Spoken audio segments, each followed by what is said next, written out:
So ayan mga kadrama-rama, alam ko pong inaabangan nyo po no, yung next mangyayari dito sa Born to Shine, dahil alam naman po talaga natin yung katotohanan no, na itong si Dara nga po talaga yung nagbayad nga po talaga dito kay Karina para guluhin yung Yumates, at lalong-lalo na talaga punteriyahin itong si Jenny nung panahon na yun. At dahil nga po talaga dito mga kadrama, hindi nga po talaga nalaman agad nila Minchi at saka nila Charis yung katotohanan nga po talaga sa nangyari doon, dahil nagmamaang-maangan nga po talaga itong si Dara.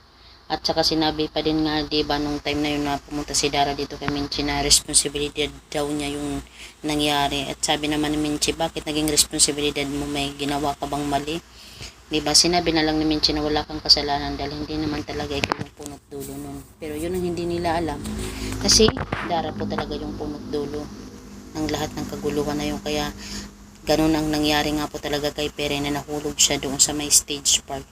Tapos ngayon ay tuluyan na nga po talagang na di nakarinig itong si Pere dahil sa kagagawan nga po talaga ni Dara. At ngayon si Dara ay dala-dala pa rin niya talaga yung guilt niya sa ginawa niya. Talagang ngayon ay natatakot na siyang gumawa ng pagkakamali dahil nga po talaga sa ginawa niyang pagkakamali. Alam naman niya na pagbabayaran niya yun talaga sa kaulihulihan. At dahil nga po talaga dito mga kadrama, alam naman po natin na itong si George at saka si Dara ay nagkausap na din nga po talaga, diba?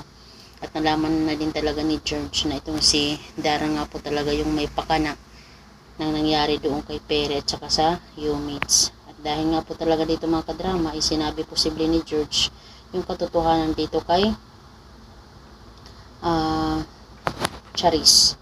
At dahil nga po talaga dito mga kadrama, itong si Charis ay siya po ya talaga yung magsasabi ng katotohanan dito kay Minchi na si Dara pala ang may kasalanan. Minchi, bakit napahamak si Pere, diba? Kaya itong si Minchi hindi talaga siya makapaniwala na si Dara talaga, na buong akala talaga ni Minchi ay okay na sila, magkaibigan na sila ni Dara, pero yun pala ay pailalim talaga, ay gumagawa ng hindi maganda itong si Dara, hindi siya patas lumaban, diba?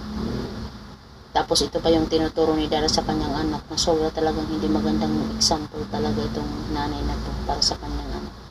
Kaya mga kadrama, dahil nga po talaga dito ay sobrang galit nga po talaga ni Minchi, yung nangibabaw po talaga sa kanyang puso at isipan ang malaman niya na si Dara pala talaga yung may pakanan sa lahat.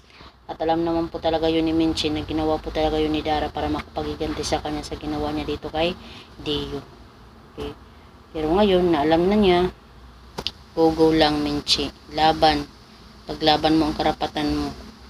Kaya itong si Dara talagang pagbabayaran niya yung lahat ng kanyang mga nagawang hindi mabuti. So yun lang po mga kadrama, thank you so much for watching. Don't forget to please like, share, and subscribe my channel. Bye!